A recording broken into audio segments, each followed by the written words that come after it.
Are we going now? Right. Are we live? I think we're live. We're Let's live. guess we're live.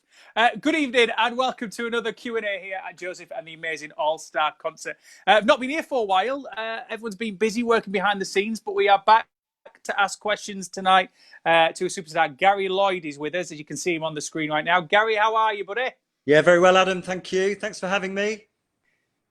Yeah, thank you for hanging fire while we have some technical issues, but thank you for being with us tonight. I Yeah, know no everyone's worries. really excited about this Joesph thing that's coming up, and you're no stranger to Joesph, are you? It's in your No, blood. absolutely. Yeah, Now, people have been getting in touch and getting their questions through to you. So if you are ready for us to plod on and get through these. absolutely. Yeah, go for it. Oh, fantastic. There's a big list here, buddy. We're not short of them. Mary Stevenson first. What movie title best describes your life, Gary? Oh God. Um, I never said oh, they were there were going to going be to be easy. these kind of questions. My life. Dirty Dancing. There you go. Why? Do you fancy yourself as a bit of a Patrick Swayze? Always did. Yeah. Is that what got you into choreography? Um, yeah. I mean, I was about 16, I think, when that came out. So that was a massive film, on top of Grease and Saturday Night Fever and all of that kind of thing. So it was a huge movie for me. That and Top Gun, that whole period growing up, those soundtracks and Yeah. all that energy. Yeah, definitely. Some iconic 80s films there. There you go, Mary. Let's go on to Dorothy Delaney now. If you could have lunch with one person, alive or dead, who would it be? It would be my hero, John Lennon. Good choice. Any particular things that you'd like to ask him? Oh God. Yeah, I'd be very interested to know what he would make of the world that we live in now. I think he really tried to make Yeah, a change with peace and equality and all of that. And I'm not sure we've moved on as much as he would have hoped. yeah, I'm sure. Sharon Turf now. What is your favourite thing about your career? Favorite thing about my career. I feel very lucky to have the career that I've got. I work very hard, but it's a tough gig, and I've been very lucky and worked with some amazing people. I think the thing that I like the most is that I get to travel, and because I kind of cross over between theatre and the music industry and television, I get to do a real variety of stuff, which I love. Yeah, yeah. I suppose it's not them putting you in one ballpark. To be fair, it's going between the two, and even though they're all entertainment, they're completely different like industries, aren't they? Completely different people, ways that they work. Yeah, they are. And when I first started out, I had to really fight against that, and I sort of refused to be put in a box. And as time's gone on, everything's sort of more. It's more of a fusion, and people, Yeah, the TV and theatre and everything is collaborating much more now. So it was worth the wait.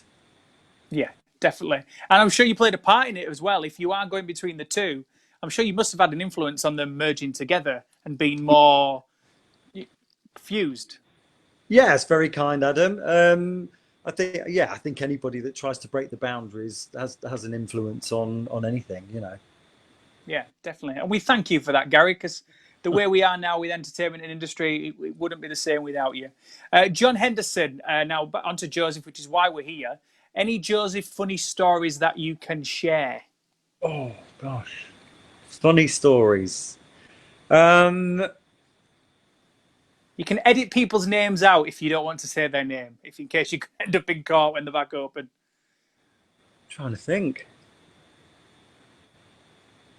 I mean, every venue that we went to on the tour on the last year, which was when I came on board with the UK tour, every venue was a different size. It had different challenges. I'm trying to think of a story. Um, it's a tough one because every show was different, but the Joseph Company are such a family that Yeah, they always made it work. So, whether it was one guy playing several brothers or people falling over or whatever, it was always covered up really, really well. yeah. I can't think of a specific story. Leave that one with me, and I'll See We'll, if I can. we'll come back to you over that. And it's interesting that you mentioned the family element there, because everyone that we've spoken to through these Q&As for the last few weeks, from Ria all the way up to, to Darren Day, to Jess Conran, they all spoke about the same thing, the family element. And you must have done numerous, like you say, genres of musical, TV and theatre. How did the Joesph theatre family compare to ones that you'd been in before? I have the theory that when you're in a show, there's something about the show itself that rubs off on the company, and it has an effect on the kind of group psyche of the company. Yeah. And Joesph is about family, and it's about, families falling out and reconnecting. And I think that, combined with the tough schedule that they have on tour, really brings that family together. It's a very demanding show, and it became even more demanding when I added my choreography into it. Yeah. And the schedule is very, very tough. So you have to get on. And it's the most friendly environment within a theatre company I think I've ever been involved with, and that's from everybody on stage to backstage to the production team. And I think there's just something about the show itself and the way it's written, the fact that it's written for children, that you're playing for families from 2 to 102, and I've sat behind families of 4 or 5 generations. It's incredible. There's just something about that just gives it a really warm family feeling.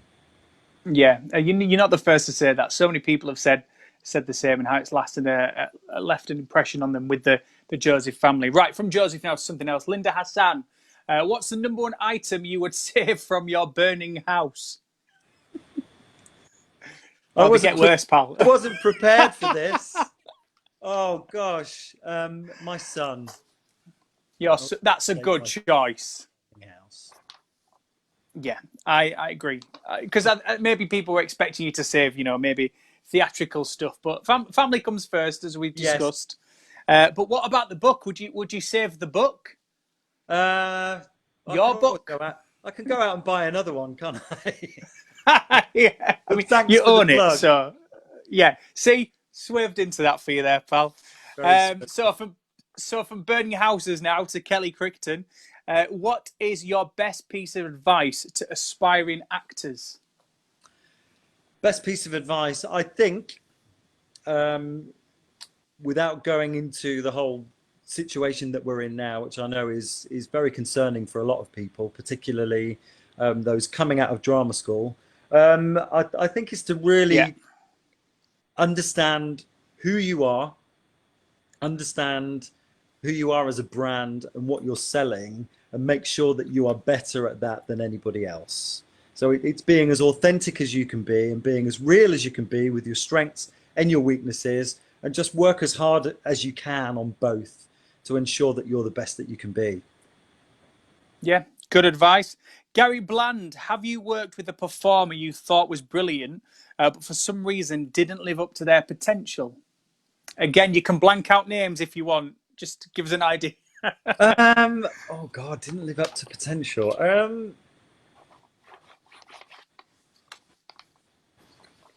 Yeah, I think not so much nowadays, but I think in the early days when pop was crossing over into theatre, there were a lot of people that were in the music charts and selling lots and lots of records that felt they could do that crossover to theatre very easily.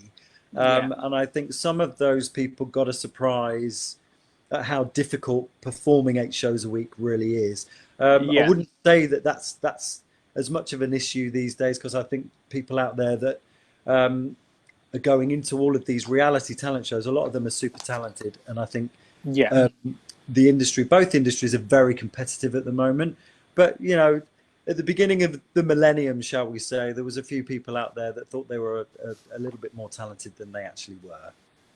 Yeah, I suppose there were the days when social media didn't have such an impact. Like now you have, like you say, reality stars and social media stars, where back then it was like, it was talent. You had to be found. You had to be talented to get to where you were. And I suppose maybe that was a bit of an ego boost, too much, so to speak. Yeah. But there you go. There you go, Gary. There's the answer to your question. Someone's just the producers put. Is there any names at all you want to give us in regards to the answer to that question? Yeah. Any names No. at all? We're just pushing you. No. Fair enough. For legal reasons. Fair enough. Right, from that, let's go to what is probably going to be one of the best questions we're going to have in this. This is from Sadie McMullen. You ready? If you had a choice between having a tail or losing a leg, which would you choose? Having a tail? Or losing a leg? I wouldn't want to lose a leg. And we're picking up a puppy on Saturday, so I'm going to choose having a tail. Yes. That I can empathise with my new puppy. There you go. I like it. I wasn't expecting such an ingenious answer. I was expecting something daft like these questions, to be fair. David Thorpe next. Here's a sensible one. What's your favourite West End show? Favourite West End show as in what's in the West End currently or of all time? Of all time. West Side Story. 100%. Yeah, absolutely. Got to be West Side Story. I saw it was the revamp that was directed by Arthur Lawrence, who wrote the book, and he directed it at something like age 92. And I saw that on Broadway and had to be turfed out of the theatre by the front of house staff because everybody had left and I was still frozen in my seat at how... Fangirling. Oh, my God. It was the most astounding thing I've ever seen. And if you had to choose from the West End currently now, would they be any that stands out like West End Story?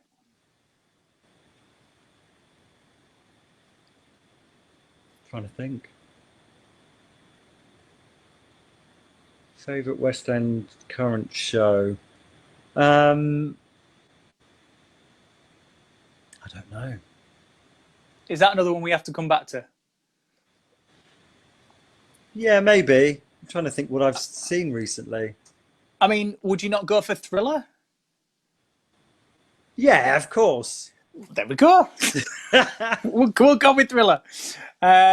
Elizabeth Ray now, have you discovered any new hobbies during lockdown? Yeah, gardening, baking, cooking, DIY, cycling.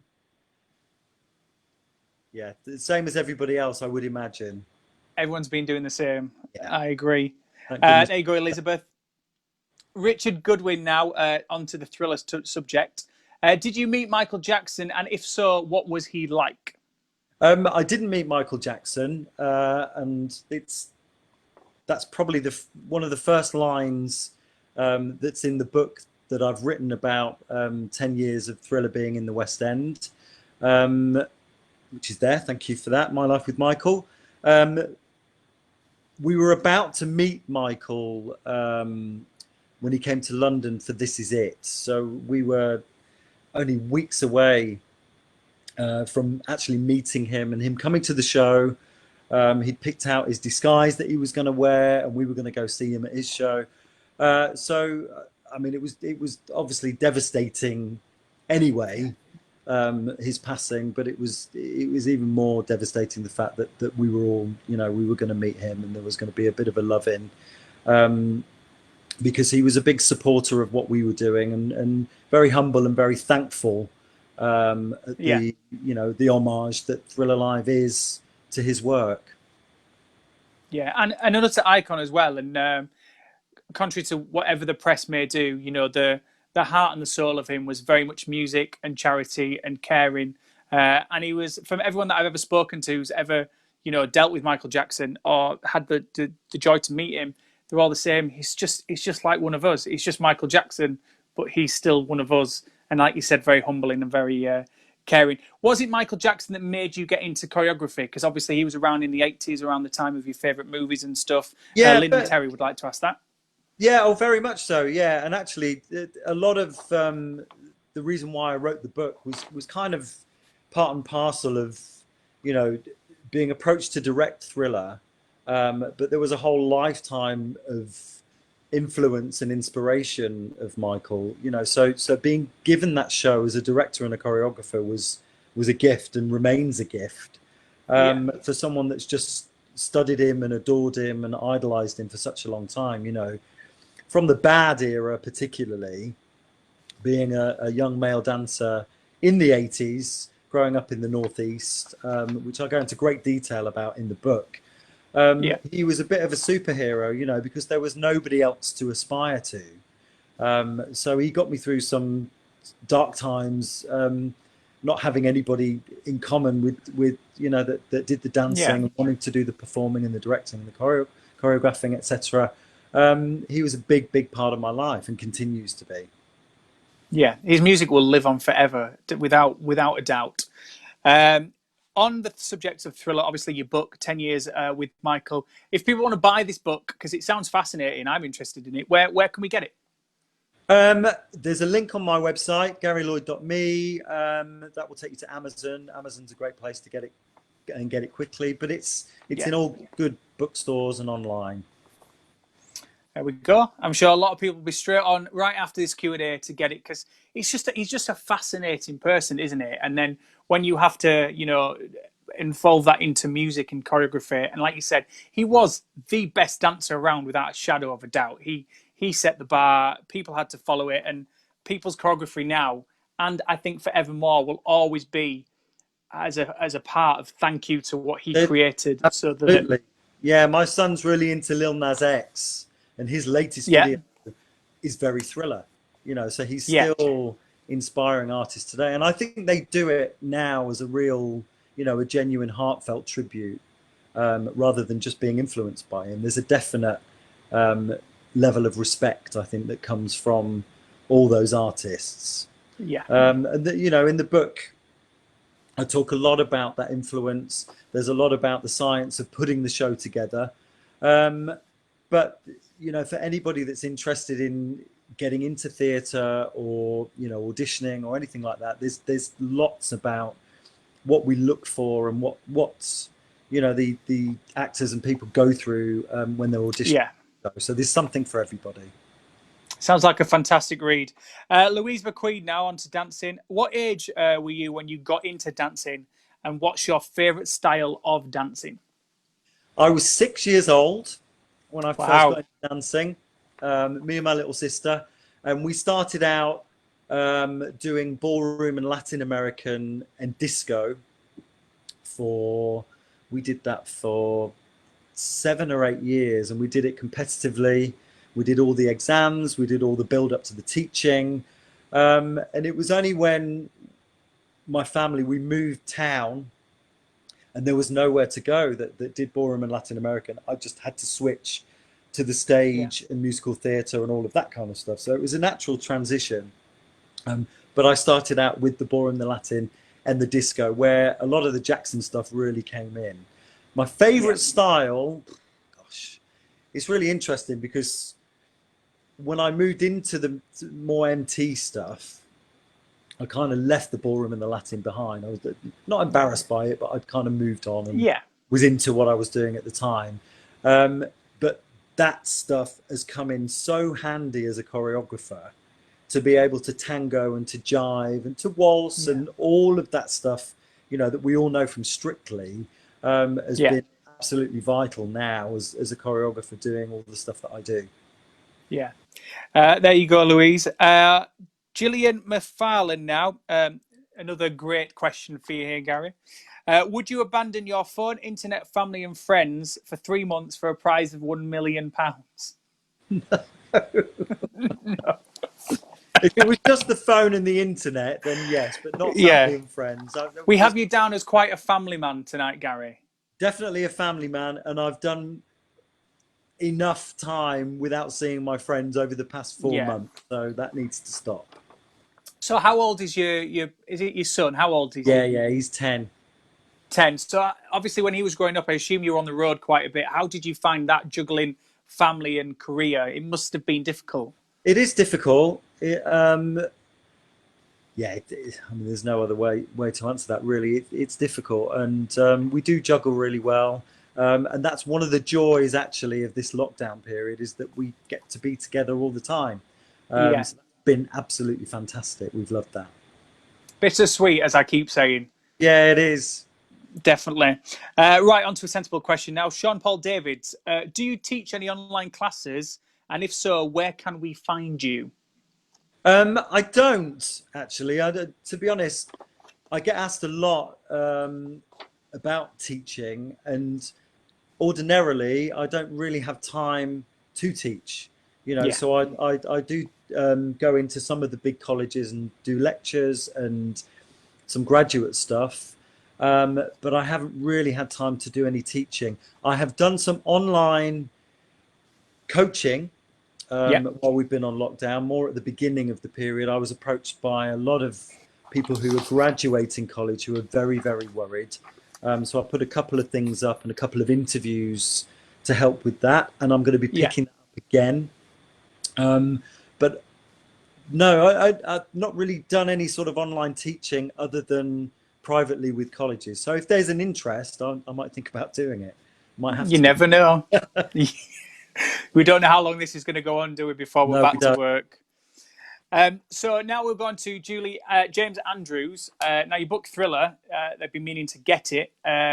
We can get it on Amazon, but is there any other online places that we can purchase it from? What's that? The book? Yes. Yeah, you can get it on the Book Guild, which is the publishing house.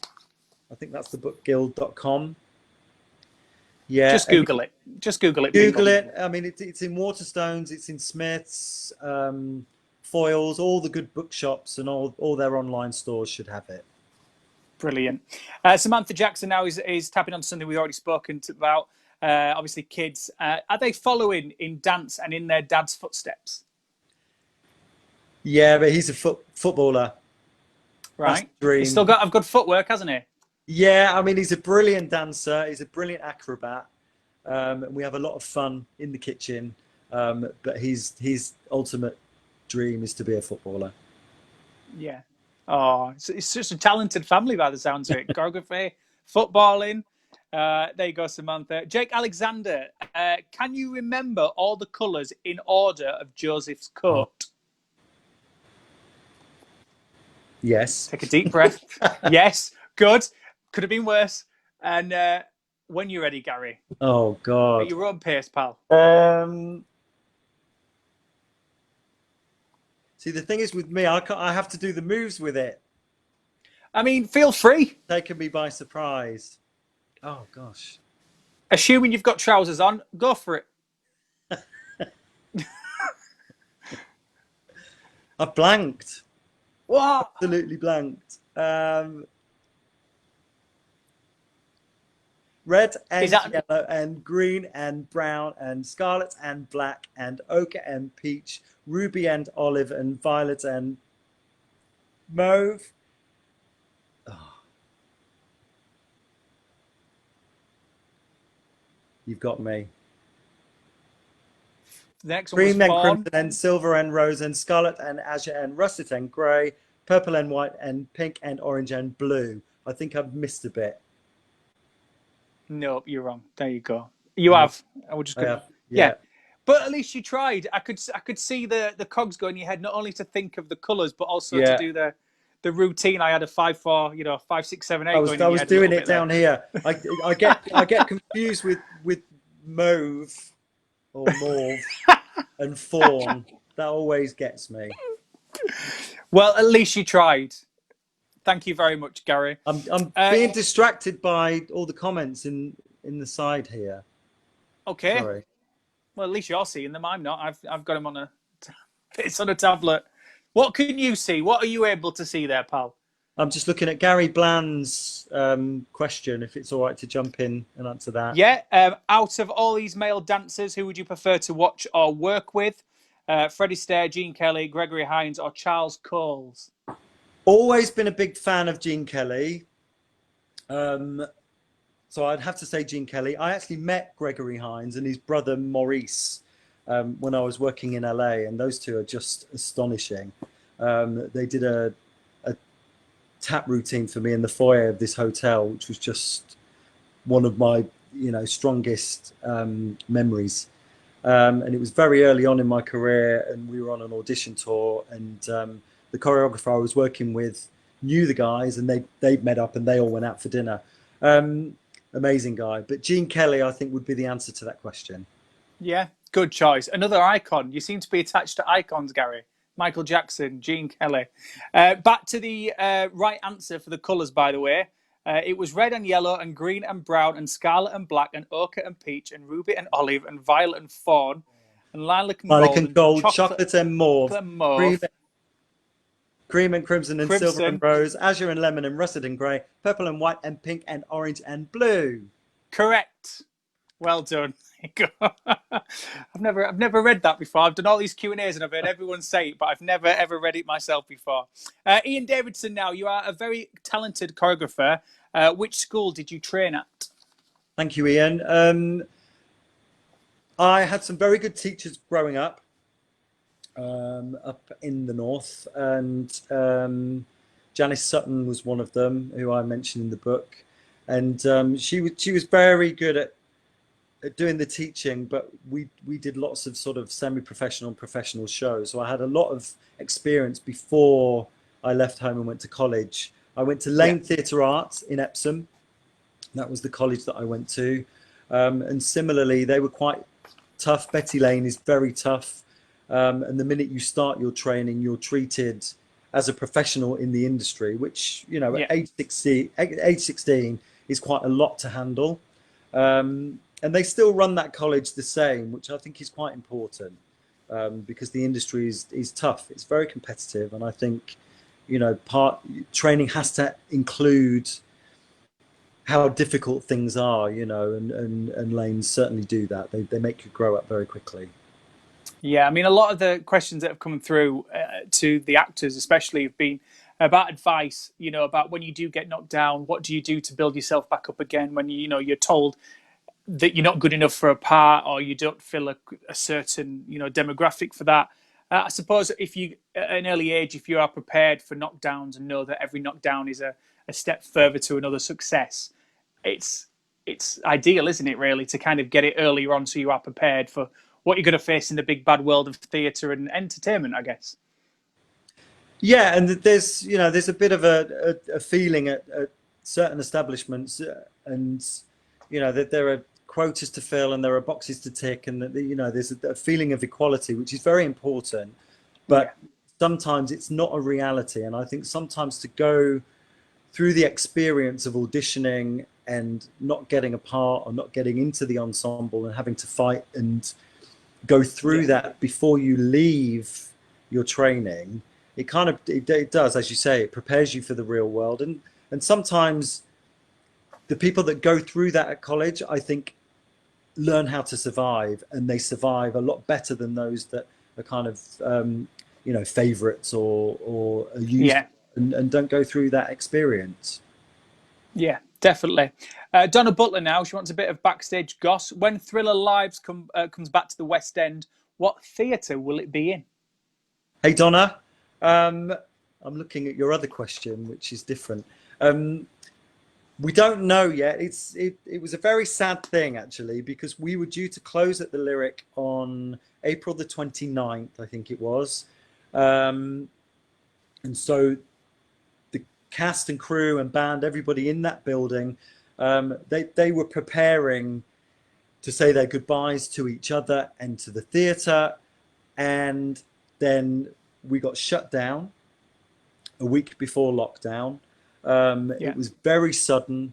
The government made an advisory comment, and the theatre unions took it very, very seriously, and they shut us down straight away, which was a wise thing to do, looking back at that. We were able to go into the theatre and say our goodbyes to each other before lockdown happened. But the search for a new theatre kind of it ground to a halt. So there were a couple of theatres that we had in mind. There were conversations to be had, but like I say, that all stopped. So kind of hoping that, you know, once the West End does open up, there'll be a theatre for us and we'll be able to get in there straight away. Yeah, and as you mentioned, there is another question from Donna on there. She also asked about, is it being the same cast or will it be recast? What we tend to do with the show, and this is, you know, one of the joys of having a long-running show is that we would go to the people that were in the show when we closed, and we would ask them all, you know, who wants to come back, who wants to do another contract, and take it from there. Really, those that want to join and want to stay will kind of fill those gaps, and then we would audition for the rest, you know. So we would just continue on. I mean, everyone's looking forward to it coming back, obviously, to the West End, because it's a brilliant musical. You know, it's like we spoke earlier. Jackson's music is just one of those that stands the test of time. It never gets old. It will still be current and fresh 30, 40, 50 years into the future, even with all this other music that is hitting the scene right now, you know, that's becoming more current. It definitely stands the test of time. LD Cooper now, what inspired you to be a choreographer? And if you could choose any musical to choreograph, what would it be? I've always choreographed. Back in the disco days, you had to choreograph your own routines. So I've always done it from the age of 10, which was my first competition. One of my second professional job was on a cruise ship. I went to work for Royal Caribbean, and the producer sacked the choreographer on our technical rehearsal and decided to choose me to re-choreograph the whole show. So at age 9, no, I was 20. I had the experience of re-choreographing a whole show, which kind of took me into the dance captain world. Coming off the ship, auditioning, recasting. That was when I met the Hines brothers. You know, so I've always done it. I always knew I was going to do it. So it's always been in the blood. I think some people are born to choreograph and direct, and some people are born to stay on the stage. And I was lucky enough to be able to sort of fulfill that dream. Yeah. Now, I haven't forgot about the question that you dodged on earlier from John Henderson. Any funny Joesph stories that you can share? Have you had a chance to think of any, Gary? No, I haven't. There's too much going on. Tell me about it. Okay. I've got questions coming up here. I've got questions coming up here. You leave the questions to me, Don Gary. is You just very answer busy over here. Donna Butler. You don't even need me. You could have just asked yourself the questions, couldn't you, Gary? Donna Butler, yes, correct. Funny you should say that. Has also asked a question. What was it like working with Peter Andre? Thanks, Donna. Donna's a Peter fan. Pete's amazing. Pete is amazing. He's. I mean, I worked with Peter on his 2010 tour, which was it was the Accelerate album, and we did a huge tour of the UK. Was that the one that brought us Insania? No. Oh, shame. What a tune. No. No, it's the one after that, I think. Okay. Yeah, but we dodged it. Yeah. And I wouldn't let him put it in the show. I don't blame you. But we worked together very closely on that, and that was a huge production, fantastic tour.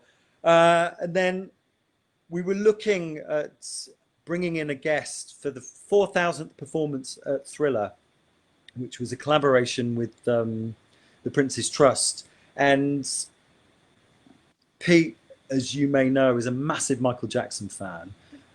He's very good friends with Michael's nephews and with Tito, and you know, so he's known to the family. And Pete is an incredible talent. You know, he's one of the only people that I know that can sing Michael's songs in the original key. It's an incredible demand, and Pete can do it. So he's very, very underrated as a performer, I think, in this country, and he's developed this fantastic celebrity persona. But you know, he's a real talent. So always love working with Pete. He can move.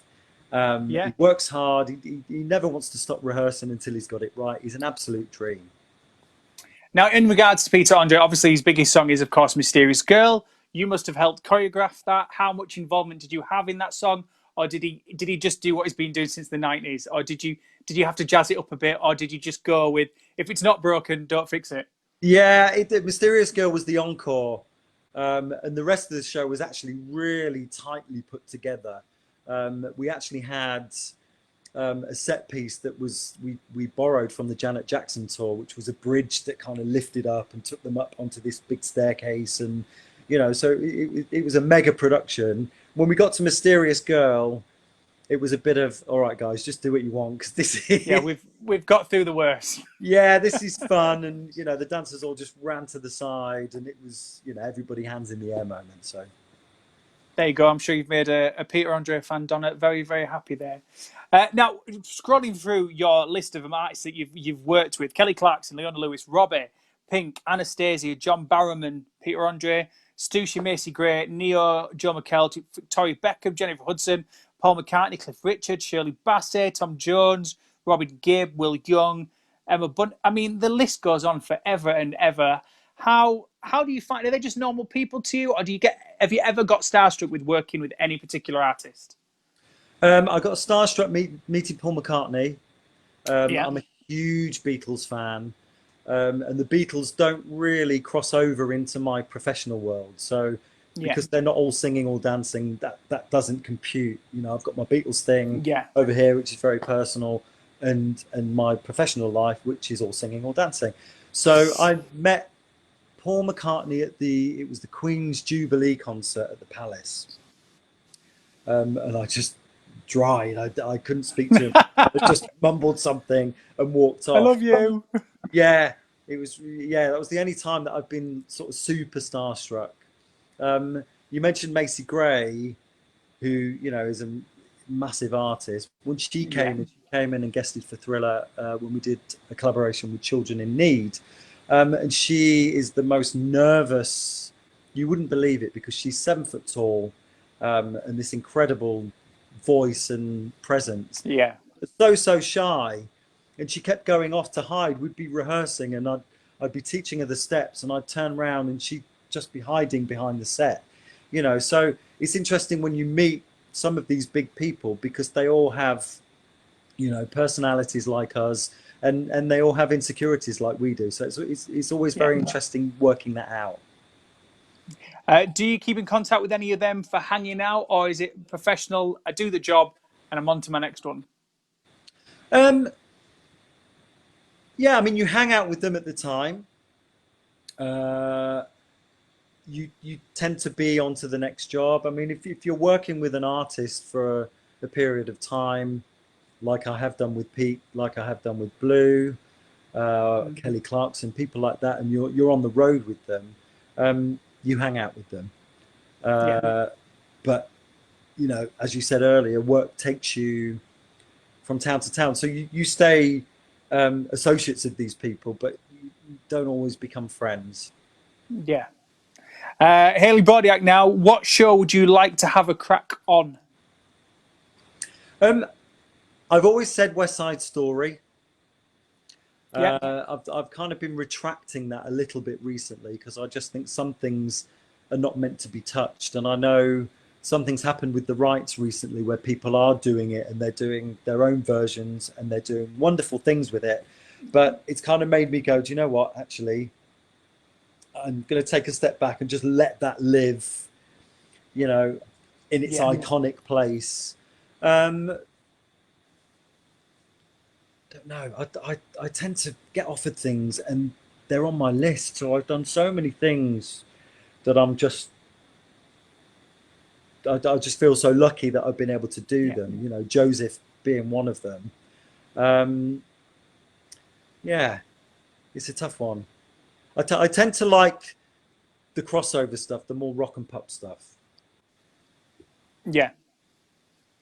Good That, choice. that, that doesn't answer your question. No, it's fine. In regards to West End Story, then, if you did West Side Story, so if you did get a dabble at it, so to speak, what would you do? How would you get a Gary touch to it? I would probably set it in the present day. Wow, right, yeah, I would probably do something that's kind of hip hop based, and bring it up to date, and bring all of today's issues, yeah. which is probably why I shouldn't touch it. Another one of like Mysterious Girl. Don't Yeah, touch it if it doesn't need fixing. Going back to like you see your career here, just in thing. Is there any highlights? What would you put? I mean, obviously meeting Paul McCartney. working with Macy Gray. If you could have one moment out of your whole career from this extensive list, what would you choose? What makes you most proud to be where you are today? Most proud. For the longest time, working on Thriller, coming back to Thriller again, but working on Thriller felt very much like a day job, because working on a long running show, it's a lot of work, and you're constantly having to cast and audition and rehearse and maintain and deal with problems and work on new choreography, and it's all fantastic and fun, but it is work. So it took until the 10th anniversary to actually be standing on stage and making 10-year speeches, to look around and go, do you know what, we've done good with this, and we should celebrate something that's stood the test of time and made a lot of people very happy. And I was able, sort of 10 years down the line, to feel very, very proud of what we as a team have done, but also myself. There aren't many people that can say they've had a 10-year run in the West End, so I would probably have to say Thriller Live. Good choice. It's one that it keeps coming up. It seems to be the one, and I assume when you are a massive Michael Jackson fan, to be a part of his legacy that will continue is just a moment, isn't it, for you personally, I guess? Yeah. Now the UK tour with Bill Kenwright, and I believe you are in the last part of casting. Any news on what's happening with it? Do you mean Heathers? Yes. Yeah. Yeah, it's happening. We should be on the road. We should have opened May 15th, I think, which obviously didn't happen. But we carried on. Bill is incredibly optimistic. You may have read that he's got a play that's gone into rehearsals today, actually, with Ian McKellen, and they're doing a social distanced rehearsal period with a social distance version of Hamlet, which is going to open at Bill's Theatre in Windsor. Incredibly brave, incredibly optimistic, and he has been the same with Heathers. So we've been casting very slowly, methodically, but all done via self-tape. We were in auditions face-to-face when lockdown happened. Yeah. So we continued with that on the self-tapes, and we're about to go into the last phase of that casting, which is casting the very important ensemble, to finish casting, and hopefully go into rehearsals as soon as we can. We want to get all our ducks lined up in a row, and be ready to hit the ground running as soon as we're allowed to do so. Right, well, Gary, we've run out of time, buddy, but it's been an absolute pleasure talking to you, mate. Thank you so much for all your stories and all your insights into everything. And we look forward to your involvement in Joesph, which is coming very, very soon. But finally, last time, your book, which looks phenomenal. It sounds amazing. Amazon, get on there, get it bought, get it read. And if they want any more information or to get in contact with you, can they find you on any social media platforms, Gary? Yes, yeah. GaryLloyd.me is the website. I'm on Instagram, which is Gary Lloyd Me, same as the website, and Twitter, Gary Lloyd1. Fantastic, Gary. Thank you very much. And Thank you. Thanks, guys, for all your questions. Yeah, they were good. Some were good. Some were questionable, weren't they, really? Your arm and your tail. Hopefully we'll have some more tomorrow for Jamie, who we'll be catching up with at 7 o'clock tomorrow here on the Joesph site, of course, chatting about the upcoming Joesph Amazing All-Star concert. He was touring most recently with the production, of course, from his X Factor Union J days. We'll be chatting to him about all those. If you've got any questions for him, get them into us right now. You can do so by sending a message to the Joesph page or Instagram or Twitter, any of the platforms. We would love to hear from you. In the meantime, enjoy your evening, stay safe, and I'll see you back here tomorrow for probably the final time at 7 o'clock to ask your questions to Jamie. We'll see you then. Have a great evening. Take care. I've been Adam Smith. Bye-bye.